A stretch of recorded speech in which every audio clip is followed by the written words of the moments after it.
Okay, so thank you everyone for coming. This is the afternoon. We're gonna have a keynote talk from one of the CMS stakeholders, and then we'll continue with the third section of the project talks after the keynote. This is the first time that we do a keynote during the CMS Science Team meeting. As you know, day one of the Science Team meeting yesterday was focused completely on stakeholders and stakeholders that are closely engaged with the different CMS projects. As CMS matures, we now have very mature relationships between CMS-funded projects and stakeholders that are actually using the CMS data products to make decisions. In this case, this is one that we call one of the success stories of CMS. It was a project that we started, I think, 2013 with Ralph Dubaya in Maryland, then continued with George Hurt. They expanded beyond Maryland to the rest of the Northeast, and now to the rest of the US and globally with JEDI. But that relationship and engagement, especially at the level of the state of Maryland, has continued. And we have Rachel Lamb, that used to be at the University of Maryland. Now she is in Maryland Department of Environment. She's going to be giving today's keynote talk that is titled The Dynamic Future of Maryland's Natural Carbon Sinks, Leveraging CMS Data to Chart a Policy Pathway to Net Zero. Dr. Rachel Lamb currently serves as Senior Climate Advisor to the Secretary at the Maryland Department of the Environment. In this work, she advances multi-sector policy strategies in support of the state's Climate Solutions Now Act, Conservation Finance Act, the 5 Million Trees Initiative, and broader climate change mitigation and adaptation goals. Rachel also leads the department's efforts to advance interagency and cross-jurisdictional climate actions. She holds a PhD in Geographical Sciences, a Master of Public Policy, and a Master of Science in Conservation Biology and Sustainable Development from the University of Maryland. So Rachel, come on up.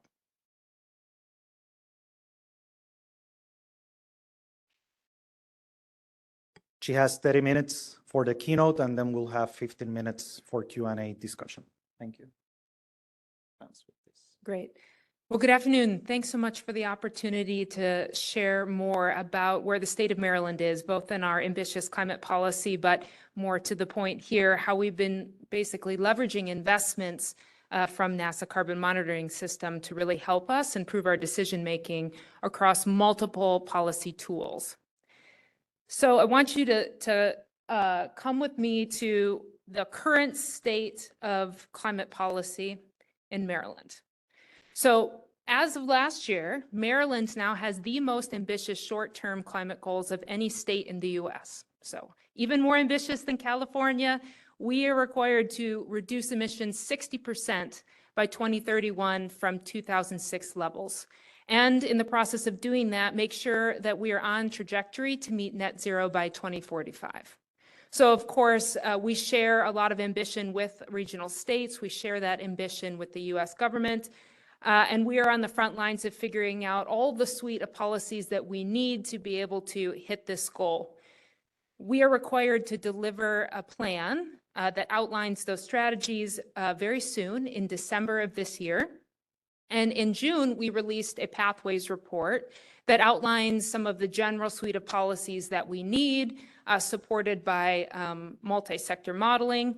And then in the process, over the next several months, including most recently, I think we just had our last public listening session earlier this week, we've been engaging with a range of stakeholders, asking people to weigh in on the strategies, and of course, their ability to understand what suite of options that the state has to achieve the goal really depends on solid science and analysis.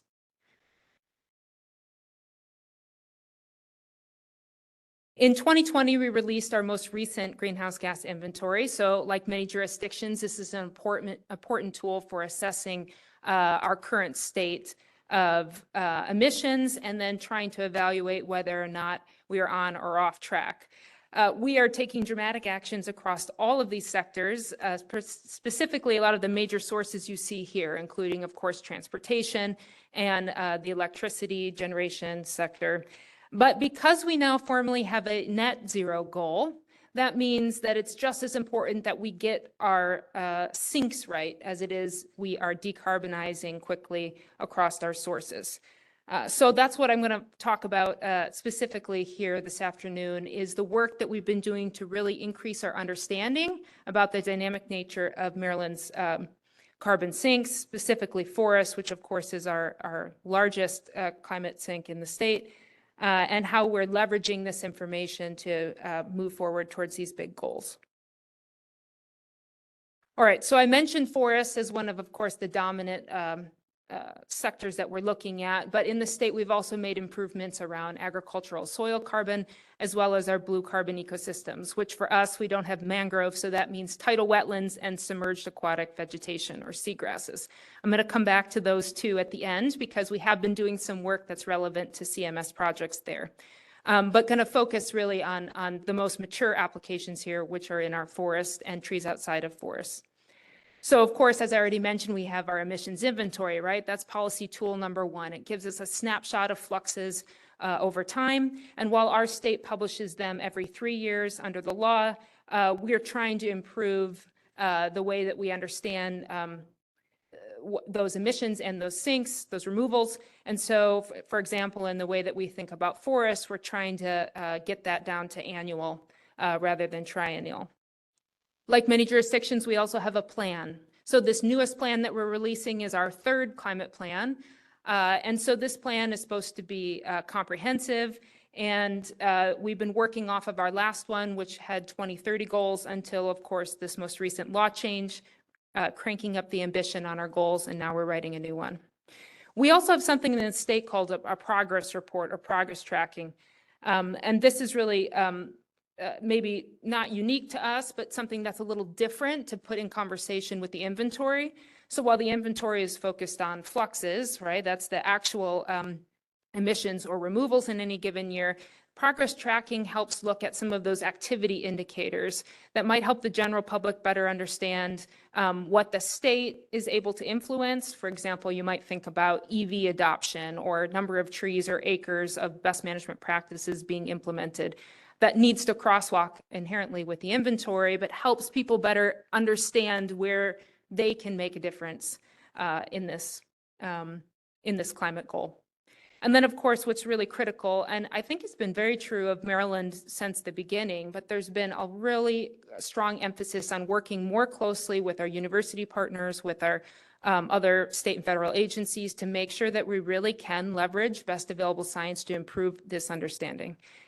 We have a strong track record of this in the context, of course, of the Chesapeake Bay, which is our, aside of our climate goals, we're making big investments in our water quality goals. And so thinking about how we mature our science understanding there around nitrogen and phosphorus, I think there's sort of an ethic of investing in better science. And I've seen that play out pretty prominently in the way that we think about climate impacts as well. So this is a snapshot of a lot of what I said. To summarize it briefly, of course, our emissions inventory, that's capturing actual known carbon impacts or actual emissions, actual removals. Our reduction plan is usually a combination of known state and federal programs. So what are we currently doing?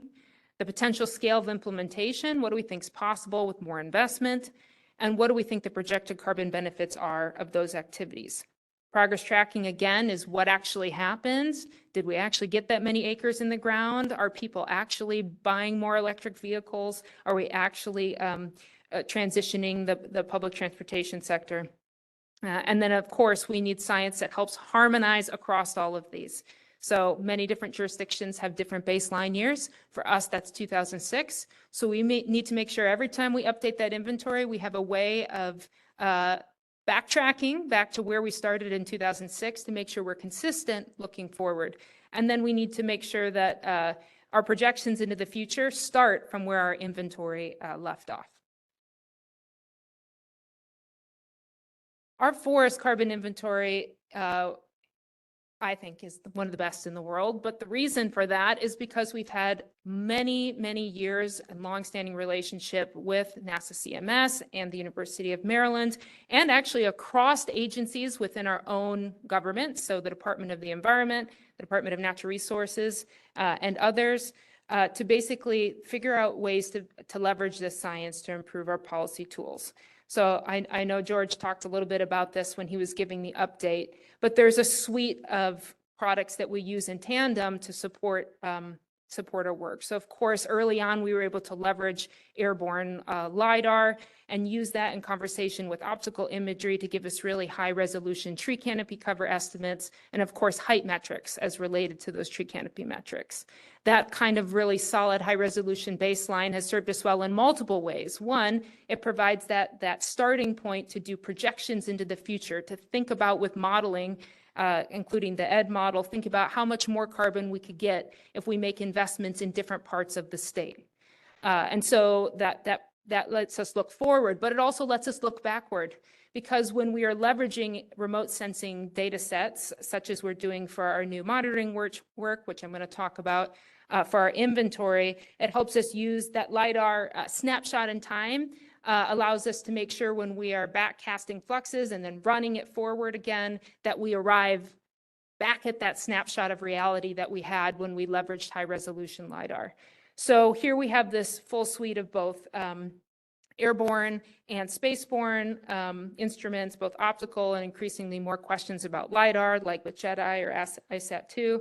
And then we're able to really make sure that the products we're delivering to the state are as high resolution as we can get, understanding the trade-offs and of course uncertainties and how those, what they look like across space. So here in this kind of projection map you see, we're able to deliver estimates at least 90 meters and increasingly more for our inventory at 30-meter resolution. So this is incredible for delivering that full suite of science products that help us not just with our emissions inventory and monitoring change over time, but informing our planning, and then actually helping us when we're in conversation with our state agency partners and our federal partners, and we're thinking, how much can we raise ambition around what the state can control? How many more acres of practices or how many more trees? We can contextualize that human activity in the context of this existing suite of products. So let me give you an example for what this has looked like in the inventory and why this has made a big difference for us in terms of decision making. So this is a snapshot figure from our 2020 inventory, which we released last year. So we have a little bit of a latency there, but our official triennial inventory was in 2020. And what hopefully you see right off the bat is there's a lot of variation going on from year to year. If you were to use the EPA state inventory tool, which got mentioned, I think earlier, one, of course, that is, echoing Maine, that is a great resource for states that don't have any inventory and need a place to start. But if you look at that inventory, it's going to give you one snapshot of a number, and it's going to be looking just at what they define as forest or forest area.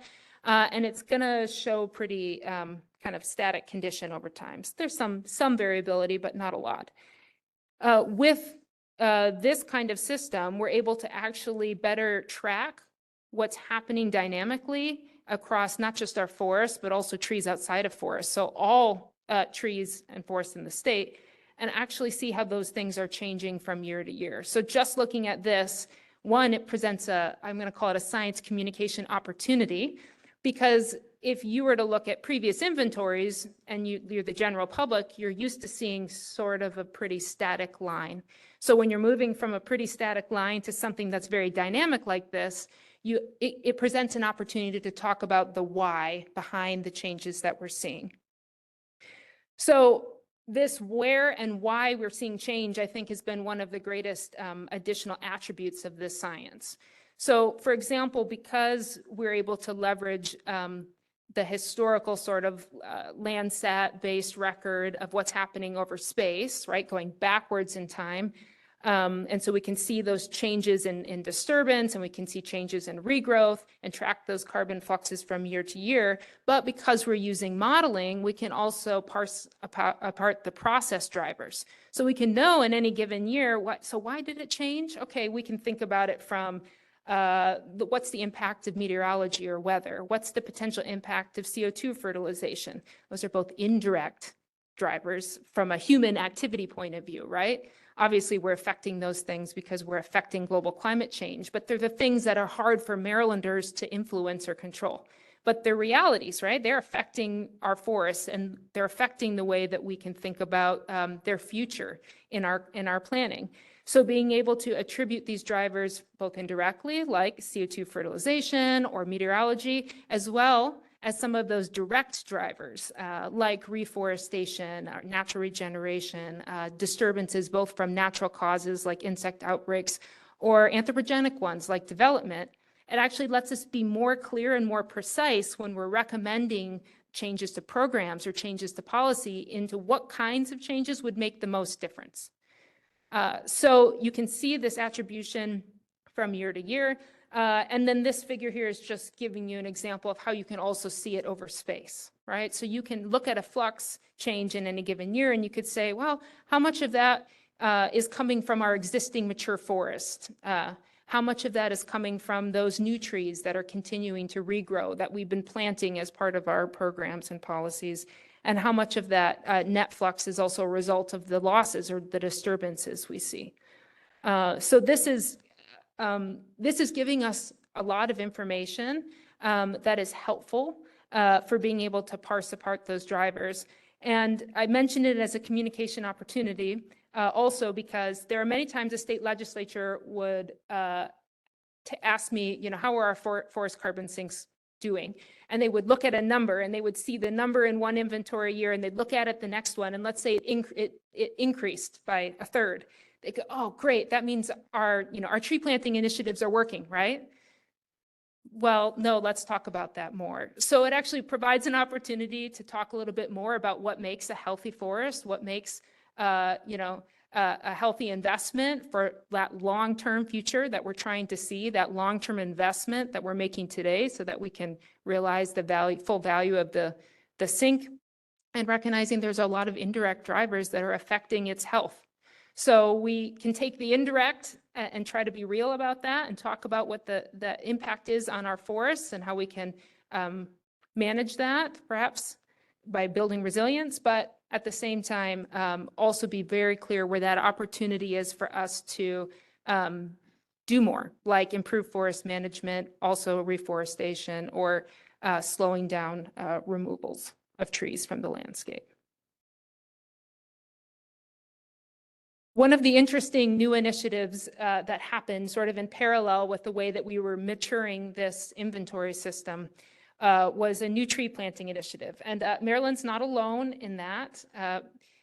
There's a lot of jurisdictions that have pledged tree planting commitments, and this can be a good thing. So for example, in our law, we have pledged to plant 5 million additional native trees by 2031, and that's additional to all of the other tree planting and reforestation commitments that the state has already made. And one of the benefits of this is, of course, getting specific about where those trees go. So at least 10% of these trees need to be planted in urban underserved areas. So this is an opportunity to think about it from an equity point of view and to think about all the benefits trees provide outside of their potential carbon benefit, right? They help mitigate urban heat island effect. They help mitigate stormwater impacts, among others. So this can be done well. There's also lots of questions about this. You got to make sure that these trees are the right tree in the right place, planted in the right way, and maintained over time. So it's not just about what's going in the ground, but that you're thinking about what a full healthy forest looks like 30 years in the future. We leveraged this pledge as part of the Global 1 Trillion Trees initiative, which you may have heard of. which has provided an opportunity to talk about how we are using our science in the state of Maryland to improve our understanding not only about what's happening to our forests sink at large, but also how that same science can be used to help us understand and track what's happening with these specific tree planting initiatives. So I'll give you an example about how this works. So it's a multi-agency effort, just like it might be for many other jurisdictions, where MDE is the one, tracking what's happening. We're responsible for the greenhouse gas inventory, so we're tracking what's happening, and we're responsible for accounting for progress under the 5 Million Trees Initiative. But we work with a lot of people who are the ones on the ground actually implementing the projects, right? They're the ones planting the trees. They're the ones maintaining them. They're hopefully the ones that are managing them. So we had to, from the beginning, make sure that we had a clear multi-agency approach to how we would think about what progress looked like, what success looked like underneath this initiative, including our Department of Natural Resources, Agriculture, Transportation, which you might be surprised to know plants more trees in the state than any other agency, given that they also remove a lot of trees. And then our Chesapeake Bay Trust, which is responsible for our urban trees program. So we launched this website, and we were really interested in capturing data related to the plantings when those trees go in the ground. And this is important for connecting it to our science approach here. But we were really thinking about this from a very community-based point of view. How could we work with our state agencies and those local communities who are on the front lines of planting these trees, caring for them, thinking about managing them to ensure that those long-term benefits can be realized. So we created a really easy-to-use app that you can use on your cell phone or you can use on a web browser. And when you're going out in the field and you're capturing where those trees are going, you can tell us that information, and then we can track progress pretty transparently on our website. So what kind of data are we asking for? Well, here's the trade-off, because if we're just using it from our science point of view, it'd be really great if we could manage these things like FAA plots, but we can't, because we're talking about very under-resourced local community groups who are often planting these trees and trying to care for them. So what's some basic information that we could gather that would still help us? So of course, big thing, we have to know the number of trees that are going in the ground. We have to know what species they are, because we have to make sure they're native. And we generally want to know where they're going, because again, we want to know if they're going in an urban underserved area so we can track our progress towards that 10% goal. We also want to leverage this information for carbon monitoring. And so all of that information is important, but we also need some additional pieces of information. We want to know when those trees are planted, right? When they're going in the ground, and what their size is. And size could mean a lot of different things depending on if you're talking about a riparian forest buffer that's going in a rural area versus an urban street tree. But we want to roughly know how big these trees are when they're going in the ground. And then we want to make sure that we have a mechanism for tracking efficacy of these programs and making sure that we're not double counting. So the geospatial location is helpful for us, but we also want to know who's doing the planting. So if we get 2 people telling us and they partnered on the same planting, we can, not double count that. And we also want to know funding sources as well. All right, so the whole goal of this is to make sure that we're collecting enough information to track progress. We're not being overly burdensome, but we're collecting the right information that can help us better understand how these trees might be contributing to our forest carbon sink over time.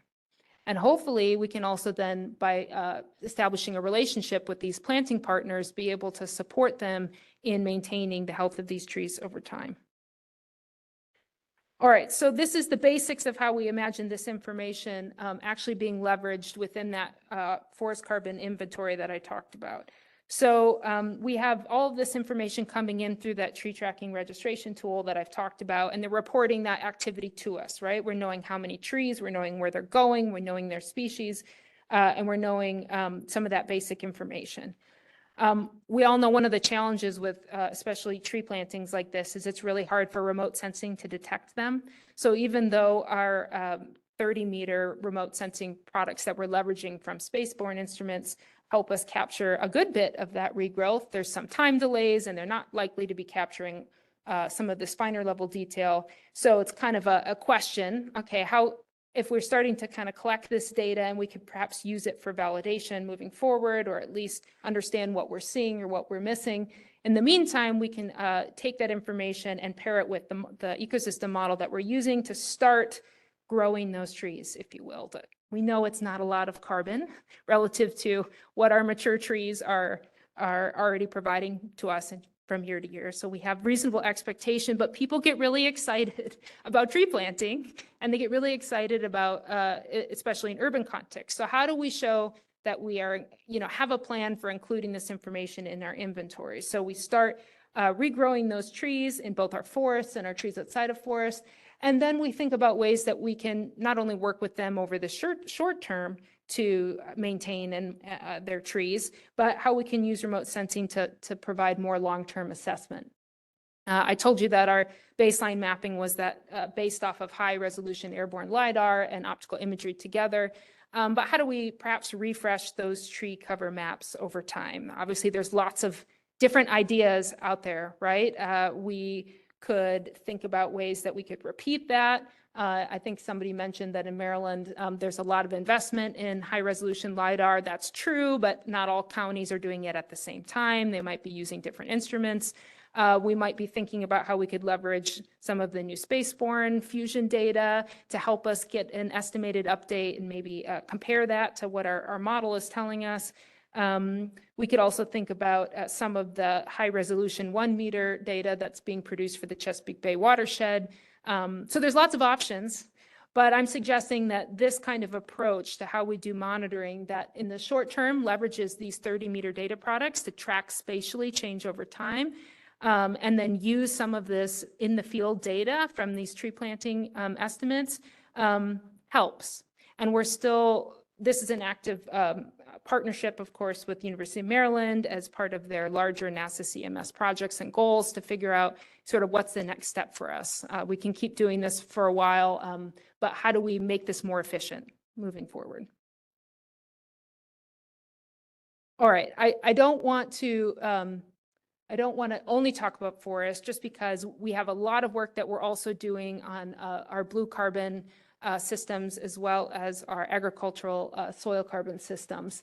And just to plug that, we were one of the first states to actually include submerged aquatic vegetation, or seagrasses, into our blue carbon inventory in 2020. And we were leveraging a lot of the new work that, of course, has been done at the federal level with EPA, and of course, I think leveraging with a lot of the scientists and stakeholders here, their wetland mapping and inventory work, to think about how to improve that within the context of the state-specific reality.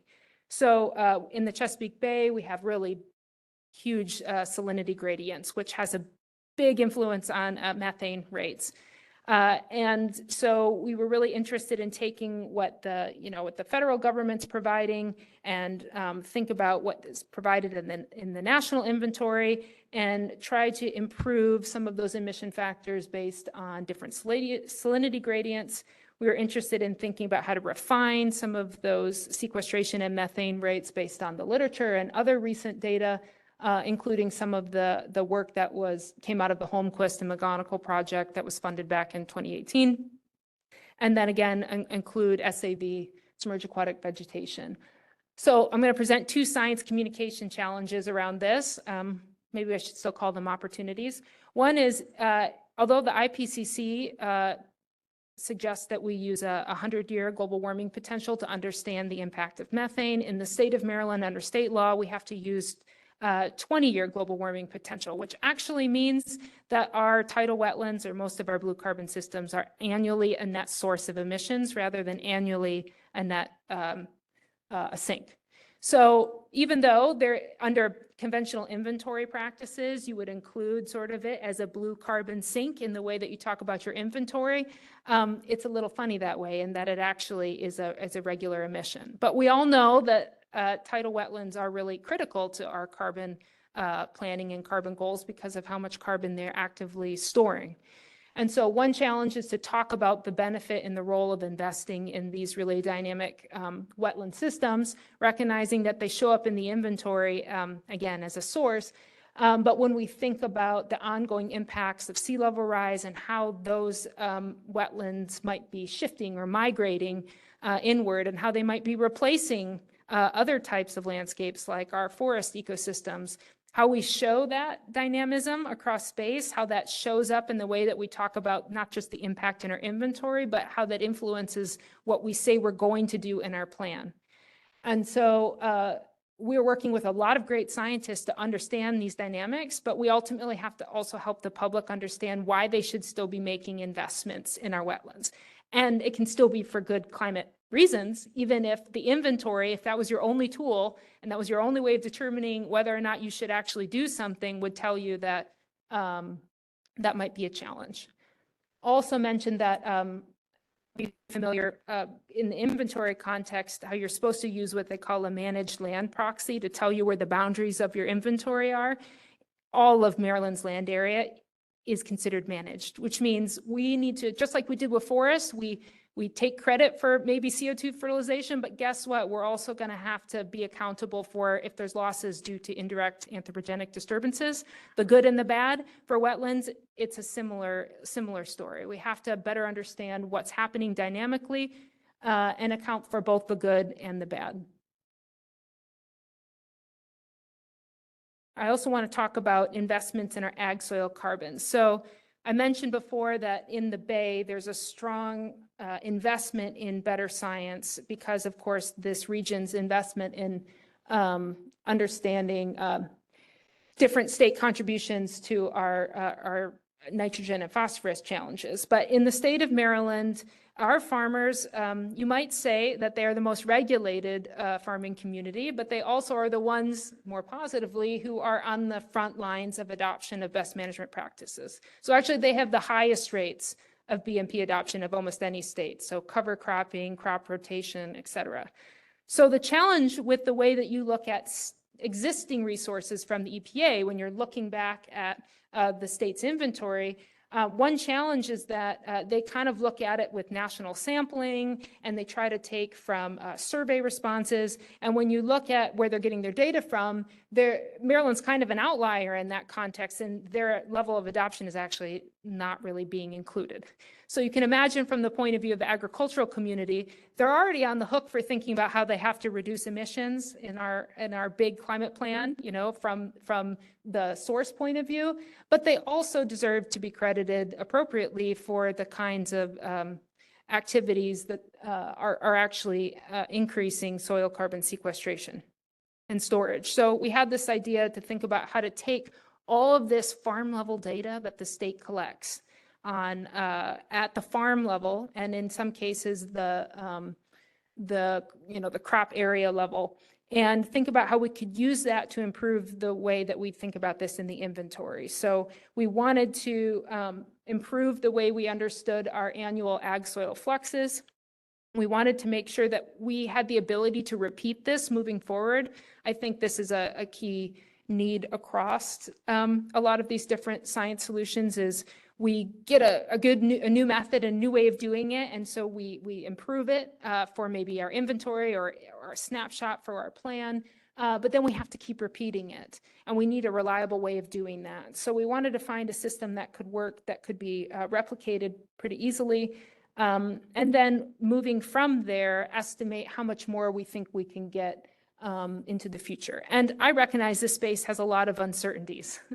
Not just at the practice level, but especially when you're thinking about it with saturation, for example, if our farmers have been doing it for 30 years, how much more can they really get from their soils? Even if they do practices 3, 4, and 5, they get the top 4, but if they're trying to get other practices, how much more they can get. So I think this is another good opportunity, just like with blue carbon, to continue partnering. And there is a role, clearly there's a role for remote sensing in this. I know I talked to Prasad a little bit, I'm aware of his project. One of the challenges you have to be aware of from a state perspective is you might guess this, but farmers' data is heavily protected. So even though the state is getting this farm level data from farmers themselves as part of this regulated context, not even my agency can always know where that information's coming from and a geospatially explicit point of view. So it really requires us to work closely with our colleagues at the Department of Agriculture to see how we can take this really rich data set, try to find an appropriate way to leverage it to improve the way that we are understanding what's happening in the sink. And I think there's a lot of science communication opportunities here too, to help maybe with our federal partners. I know the USGS and others, of course USDA, but USGS works a lot with our state partners to manage a lot of this geospatial data. How we can make it more accessible to a science community to help with validation so that we can improve our estimates. So very quickly here, our strategy without being able to directly benefit from the use of remote sensing has been to leverage the Comet Farm, which is actually an entity scale or farm level tool, which is not typically used for state inventories. It's used to have a single farm understand its greenhouse gas impact of its operations. But by working with its API, we actually could take our sampled locations from farmers and use that directly within the biogeochemical model that's supporting Comet Farm to actually model fluxes in any given year and changes in fluxes based on changes in acreage adoption. This is not a perfect solution, but we're actually the first state to try it, because most other states are asking questions about how to improve their ag soil carbon inventories. They're looking to the national inventory to see if that can help.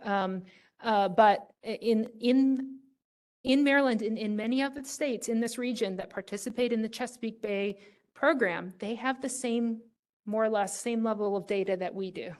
So it's a real opportunity in that region to trial some new methods and maybe improve the way that we're representing what's happening here. Rachel, sorry for 1 minute. Perfect. So here we are trying to make improvements across all of these different sinks and across lots of different policy tools. And here we are trying to make a new plan for 2031, and I'm asking alongside my colleagues these kinds of questions, right? We're looking at our most recent inventory and we're saying, okay, we've tried to really improve the way that we represent our sinks, like our forests within our inventory. So by looking at that, how do our carbon sinks support our greenhouse gas goals, and what are the dominant factors affecting change? What do I think is going to happen just because of indirect drivers like CO2 fertilization or meteorology? And how might my human intervention make a difference in a direct kind of way? I look at the progress report and I see how is our implementation of actual activities gone. Maybe there's a lot of technical potential to increase the forest carbon sink, but if it's all landowners, private landowners who are reticent to engage with the state, it's not really a science problem. That's a program problem or financial problem. So what's our potential mechanisms or levers we can pull to make it more attractive for those landowners to participate? And then I want to look at the new plan and ask, do we need additional programs or policies or targets? And how do we get there? So of course, we're working for the forest. This is a good example of how we're working with this NASA suite of products that we have to better project what we think the potential could be in 2045 and try to lay out some real tangible, concrete strategies to help Marylanders understand how they can take advantage of that. This is my last slide, but I do want to touch on this because I've heard a lot of discussion about how this science could potentially engage with the marketplace. So I think at the highest international level, the jury is still out on exactly how all of these state and national net zero goals are going to talk with the voluntary carbon market. So I'll put that out there. But one interesting thing that's happened in the state of Maryland recently is last year, at the same time as we got those new ambitious climate goals, we also passed what's called the Conservation Finance Act. And this actually allows the state to purchase or procure carbon outcomes, tons of carbon. Think about this from a financing model. Instead of us giving grant money to this group to go reforest the trees, and then hopefully we capture the carbon benefit of it down the line, what we're actually doing is we will pay them after they've achieved the carbon outcomes, And so we have to measure the outcome in tons of carbon, tons of CO2, like we do for other things like tons of nitrogen, tons of phosphorus. The reason the state likes this is because it reduces the risk, right? There's more risk if I give a grant to hopefully have a positive outcome for climate and carbon. But if I only pay you for what was quantified and verified as an outcome, it reduces the risk for me. And it leverages private investment because there's a whole lot of folks who want to finance restoration projects in the state. And so if they know the state's going to pay them back, right, they'll go fund all the contractors to do the work. They will make sure it happens. The project gets in the ground, and once those outcomes are verified, the state purchases them. I'm just throwing out here that I think if the state is investing at all of these really high resolution data products like we've been doing for purposes of our inventory or purposes for our planning, that could be leveraged for other types of applications like this kind of context here. Of course, it's going to depend on project size and making sure that uncertainty thresholds are acceptable. But I see this as an interesting way to align accounting strategies instead of having what is the case now, 10 different ways of doing things on the voluntary market and no one quite knowing how that's going to talk to state level accounting. So I'm at time, but would love to have a good discussion with you. And I'm going to leave this slide up here because this is what I think has made this most successful. And I think some of the takeaway points that I want to emphasize: long-term relationship, strong support from state leadership, and strong support from science partners who are willing to think beyond maybe what initially was funded to think about all the ways science can be leveraged at scale.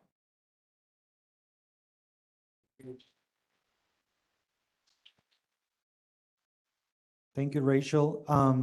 We're going to have time for maybe one question, so we don't fall very behind in the agenda. Molly. Hi, Rachel, very interesting. Your conundrum regarding explaining what the dramatic change in trees from one year to the next reminds me to a great extent of the ongoing battle against understanding the impact of climate change on food production out to 2100, right? So I work on food security and we're constantly talking to people who say, oh my God, we're going to be no food in 2100. And we're like, it's the impact on the trend, not on the variant, not on the, so it's variability around the trend, not on, so you have those things, right? And anyway, so it's very, there are a lot of communities who are struggling with this. And, I think having interpreted figures that show the actual number of trees is not going up and down by 80 or 150%, clearly. Yeah, so. Yeah, and the other. It's persistent, Yeah. and, and then as soon as you think you've got it solved, somebody will go into you'll see all the trees are gone in like the Annapolis Times or some horrible thing. Yeah, it's just crazy. Yeah, yeah. Well, we have a very aggressive Forest Conservation Act. And I would just note that that's a good example because a lot of the discussion in the state is around tree cover and like how tree cover changes. But what happens to area changes is not equally equate to what happens to carbon changes. We know that. But the legislature in Annapolis doesn't necessarily know that. So yeah, better figures, better ways of communicating that helps relate to what they're seeing in their backyard to how that impacts climate it's key. Thank you, Molly. We have a large break and in the afternoon. I know that we're running behind, but I want to give the opportunity, Rachel, if you want. Is there any other questions? Want to give that opportunity, okay.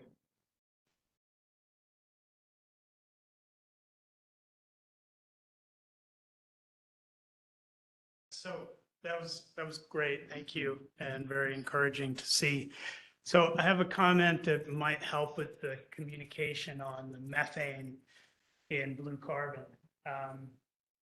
So there's a feature of the math with the methane and the CO2 such that if you do the calculation for 20 years starting today, you'll come to that conclusion that you came to. if you do the calculation starting 100 years ago, 200 years ago, some reasonable time frame for how long those wetlands have been there, then you come up with negative radiative forcing. So I could talk with you more about it if you like. Yeah, well, so speaking about trends, also, that's one of the challenges around the inventory boundary is because if you actually saw it in my image about forest carbon, and it looks like it's a declining trend. But Yep. if you look, if you look over 2 decades or 3 decades, you actually see it's actually increasing. So this idea of like, people are very, in a policy context, are used to saying, what's the trend within when we started measuring it for purposes of official tracking? But if you're talking about natural ecosystems and you're looking at a much longer time record, it might contextualize it differently. So, Right. And even within those 20 years that they're focused on, if you started earlier, you could still look at trend within those 20 years, see plus or minus.